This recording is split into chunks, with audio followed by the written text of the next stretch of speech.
स्वागत है आप सभी का इस वीडियो में, जिसमें हम देखेंगे क्लास 8 साइंस के कुछ ऐसे इंपॉर्टेंट टॉपिक जो पेपर में आते रहे हैं और इस साल भी शायद उनके आने के चांसेस हैं।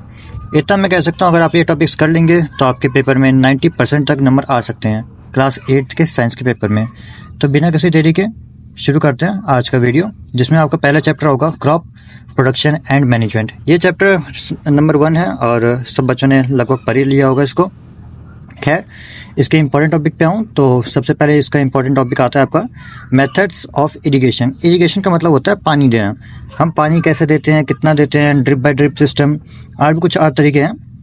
आपके बुक्स में एक बार गो थ्रू कर लेना। अगला टॉपिक है types of crop. Types of crop में आपको पढ़ना है food crop and cash crop. एक और चीज़ आपको खारिफ और रबी भी पढ़ लेना है, खारिफ रबी के बीच में डिफरेंस भी पढ़ लेना, इंपॉर्टेंट है, आता है। उसके बाद आपका आता है एग्रीकल्चर प्रैक्टिसेस। एग्रीकल्चर प्रैक्टिसेस में आपको पढ़ना है जो भी पूरा प्रोसेस होता है ना, प्लोइंग से लेके सीडिंग से लेके पेस्टिसाइड्स डालना, ये सब लास्ट में स्टोरेज, वो पूरा प्रोसेस पढ़ लेना, इंपॉर्टेंट है, आता है, पढ़ लेना प्लीज़। उसके बाद अगला आता है प्रोटेक्टिंग क्रॉप्स फ्रॉम पेस्ट, मतलब कीड़े मकोड़ों से हम कैसे बचाते हैं वो पढ़ लेना। इसमें एक और चीज़ बहुत इंपॉर्टेंट है, उसका वो है manure versus fertiliser. Manure versus fertiliser मतलब मैन्योर जो हम खाद घर पे बनाते हैं, और फर्टिलाइज़र मतलब वो केमिकल वाली चीज़ है जो हम डालते हैं अपने क्रॉप्स में। उसके बाद अगला चैप्टर आता है आपका micro organism. Micro organism chapter दूसरा, और ये आपके फर्स्ट टर्म में होगा, ये भी आपने बहुत बार पढ़ लिया होगा। इसमें पहला टॉपिक आपको पढ़ना है टाइप्स ऑफ माइक्रो ऑर्गेनिज्म, मतलब बैक्टीरिया, फंगी, प्रोटोजोआ, एल्गी, ये सब। उसके बाद अगला टॉपिक आपका आएगा जो बहुत इंपॉर्टेंट मेरे को लग रहा है, वो है माइक्रो ऑर्गेनिज्म वर्सेस वायरस। ये टॉपिक आया हुआ है पिछले 1-2 साल में और मेरे को लग रहा है कि इस साल भी आएगा। प्लीज़ कर लेना, गो थ्रू जरूर। उसके बाद अगला टॉपिक आता है beneficial and harmful micro organism. मतलब आपको बेनिफिट्स में लिखना है वो हमें क्या क्या बेनिफिट प्रदान करता है। बेनिफिट्स में आप लिख सकते हो हमें फूड बनाने में कैसे हेल्प करता है, अल्कोहल की प्रोडक्शन में कैसे हेल्प करता है, एनवायरनमेंट में कैसे हेल्प करता है, और दवाइयाँ बनाने में कैसे हेल्प करता है, एनवायरनमेंट का रेगुलेशन में कितना हेल्प करता है वो। हार्मफुल में आप लिख सकते हो डिजीज़ किस प्रकार होते हैं। एक बहुत बढ़िया आपको टेबल बना के दी हुई है एनसीईआरटी की बुक में, प्लीज़ उसको गो थ्रू करना, पक्का 1 नंबर का तो उसमें से आएगा ही आएगा। उसके बाद आपका आता है role of microorganism. Role of microorganism basically 3 चीज़ें। पहला फूड बनाने में क्या क्या उसकी रोल है, और दूसरा मेडिसिन, और तीसरा एनवायरनमेंट। 3 आपको अभी ऊपर बता दिया मैंने। फूड में, मेडिसिन में एंटीबायोटिक, और फिर एनवायरनमेंट में वो डिकम्पोज करता है, लास्ट डिकम्पोजर वही है। उसके बाद एनवायरनमेंट क्लीनर। उसके बाद मेडिसिन में क्या हमारी हेल्प करता है, गुड बैक्टीरिया जिसे हम कहते हैं, दही बनाने में हमारी हेल्प करता है। ये सब आप कर लेना, ठीक है।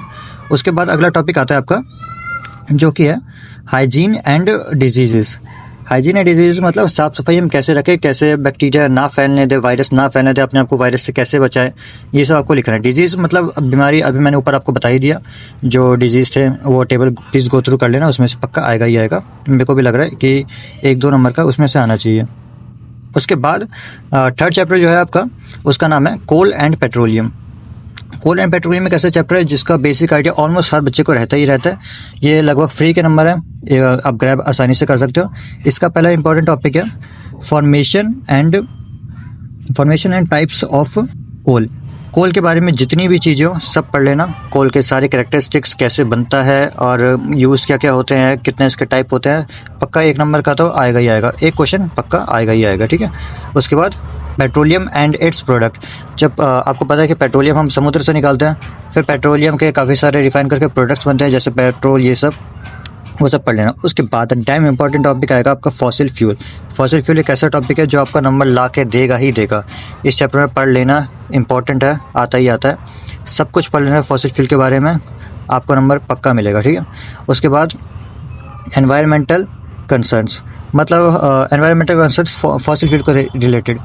जैसे आपको मैं कहूँ कि फॉसिल फ्यूल हमारे एनवायरनमेंट में कम हो रहे हैं, इस पर एनवायरनमेंट पे क्या असर पड़ता है, हमें किस हिसाब से यूज़ करना चाहिए, सस्टेनेबल डेवलपमेंट, ये सब आप पढ़ लेना, काम आएगा, ठीक है। और इसी के साथ अगर मैं अगला चैप्टर आपका देखूं, अगला चैप्टर आपका आएगा, उसका नाम है reproduction in animals. Reproduction in animals आपका काफ़ी मैं कहूँगा थोड़ा सा कन्फ्यूजिंग चैप्टर है, काफ़ी बड़ा भी है। उसके बाद ये एक चीज़ मैं बताना भूल गया, यहाँ पे डायग्राम भी कर लेना। चैप्टर 2 में वायरस का डायग्राम, बैक्टीरिया का डायग्राम, प्रोटोजोआ, और मोस्ट इम्पॉर्टेंट एल्गी का। उसके बाद इसमें रिप्रोडक्शन इन एनिमल्स में भी एक डायग्राम है, जिसमें आपका पहला डायग्राम आता है एक मेल रिप्रोडक्टिव सिस्टम और एक आता है फीमेल रिप्रोडक्टिव सिस्टम, जिसमें मेरे को लग रहा है कि फीमेल वाला ज़्यादा इंपॉर्टेंट है, ठीक है। उसके बाद टॉपिक आपको पढ़ना है रिप्रोडक्शन इन एनिमल्स, जो कि बेसिकली दो तरह का होता है, एक होता है सेक्सुअल और एक होता है असेक्सुअल, आपको पता ही है, आप कर लेना। उसके बाद अगला आएगा फर्टिलाइजेशन का पूरा प्रोसेस पढ़ के जाना, कहीं ना कहीं किसी ना किसी तरीके से आपसे पूछ लेगा, भले बीच के पॉइंट पूछे लेकिन पूछना जरूर है, ठीक है। उसके बाद आप पढ़ के जाना डेवलपमेंट ऑफ एम्ब्रियो, मतलब जब बच्चा है उसका विकास कैसे होता है वो आपको पढ़ के जाना है, ठीक है। मैमल्स मतलब सिर्फ इंसान नहीं, एक आपको शायद मेंढक का भी दिया वो भी पढ़ लेना, एक हैन का भी दिया वो भी पढ़ लेना। अगला चैप्टर जो कि है फोर्स एंड प्रेशर, 5वां चैप्टर है फोर्स एंड प्रेशर। इसमें आपको पहला टॉपिक पढ़ना है टाइप्स ऑफ फोर्स, जो कि आपको 2 दिए हुए हैं, एक दिया है कॉन्टैक्ट फोर्स और एक दिया है नॉन कॉन्टैक्ट फोर्स। कॉन्टैक्ट में आपको 2 फोर्स दिए गए हैं और नॉन कॉन्टैक्ट में 2 और नॉन कॉन्टैक्ट में 3, पढ़ के जाना इंपॉर्टेंट है। उसके बाद प्रेशर एंड इट्स एप्लीकेशन, मतलब प्रेशर के क्या क्या यूज़ होते हैं ये सब आपको पढ़ लेना है, ठीक है। प्रेशर कैसे लगता है ये सब।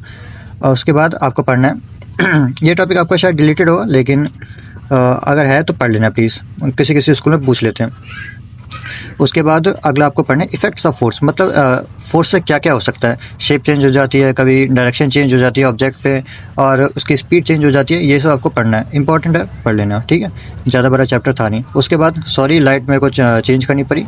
अगला चैप्टर आता है आपका साउंड। आपको पहला टॉपिक करना है प्रॉपर्टीज़ ऑफ साउंड, मतलब साउंड कैसे ट्रैवल करती है, साउंड क्या होती है साउंड के बारे में सब कुछ, साउंड कैसे प्रोड्यूस होती है ये सब, ठीक है। उसके बाद 3 चीज़ें पिच, लाउडनेस और एम्पलीट्यूड, पक्का एक ना एक इसमें से पूछा ही जाएगा। उसके बाद ह्यूमन ईयर, इसका डायग्राम मोस्ट इंपॉर्टेंट इस चैप्टर से, प्लीज़ करके जाना। And it's functioning, application of sound, मतलब साउंड को एप्लीकेशन क्या क्या है, यूजेस। उसके बाद ये इंपॉर्टेंट टॉपिक है नॉइज़ पोल्यूशन, इसके डिफाइन, इफेक्ट्स, प्रिवेंशन सब पढ़ के जाना, पक्का पूछेगा नॉइज़ पोल्यूशन का, ठीक है। उसके बाद अगला चैप्टर आता है आपका chemical effects of electric current. Chemical effects of electric current में आपको पढ़ना है कंडक्टर इंसुलेटर, इसके डिफाइन पढ़ लेना, इफेक्ट पढ़ लेना। उसके बाद एक चीज़ इंपॉर्टेंट पढ़ लेना, पिछले साल आई हुई, वो डिस्टिल्ड वाटर, इससे बिजली पास होती है या फिर नहीं, ठीक है। उसके बाद पढ़ लेना इलेक्ट्रोलिसिस एंड इट्स एप्लीकेशन, पूरा प्रोसेस पढ़ के जाना, इस चैप्टर में है क्या, यही एक इंपॉर्टेंट है, यही पढ़ के जाना। उसके बाद अगला आता है effects of electric current on different material. मतलब कभी लोहे पे अगर हम करें फिर कॉपर पे करें तो कैसा कैसा आता है उसका रिजल्ट, ठीक है, इफेक्ट्स। उसके बाद आता है सेफ्टी प्रिकॉशंस, वो कर लेना। उसके बाद अगला चैप्टर आता है लाइट में आपको करना है reflection of lights, laws of reflection its application, lateral inversion, मतलब दाएं का बाएं दिखना, बाएं का दाएं दिखना, ये करके जाना, पूछा गया है। Human I and vision defect, मतलब मायोपिया, हाइपरमेट्रोपिया, इसका डायग्राम करके जाना, ह्यूमन आई का इंपॉर्टेंट है इस चैप्टर से, मतलब लगभग 3-4 डायग्राम आपको बता दिया, करके जाना। उसके बाद अगला आपका आता है ह्यूमन आई प्रिवेंशन, मतलब 5 से 6 पॉइंट करके जाना, पूछा गया है और पूछा जा सकता है इस साल भी। उसके बाद मोस्ट इंपॉर्टेंट आता है आपका ब्रेल स्क्रिप्ट, मतलब अंधे लोगों के लिए जो स्क्रिप्ट बनाई गई है वो। अगर आपको ये वीडियो पसंद आए तो प्लीज़ इसको सब्सक्राइब करना, और मेरे को जरा और टॉपिक्स बता देना और सब्जेक्ट बता देना जिसपे मैं वीडियो बनाऊँ, जैसा भी मैंने साइंस के लिए बनाई है, क्या मैं मैथ के लिए बनाऊँ, 6th 7th 8th कोई से भी क्लास हो मेरे को बता देना, मैं उस वीडियो बना दूंगा। Thank you, stay positive.